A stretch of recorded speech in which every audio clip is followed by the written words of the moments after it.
SRM.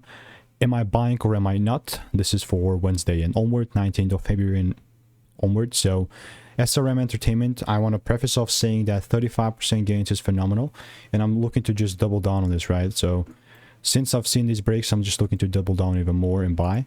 Doesn't mean that I'm going to get involved straight up, so I'm going to explain this. I spent 5 figures on courses and mentors, called thousands of quick predictions on my YouTube channel for free. Looking at this, like, I'm actually just so curious to check. Yeah, nothing there. After this gap up, I'm just looking to double down on this. And it's not going to be like I'm going to buy once the market opens. That's beyond the point.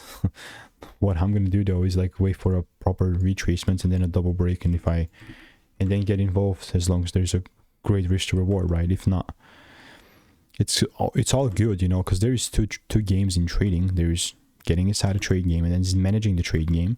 Both are crucial, but the more fun is actually managing the trade.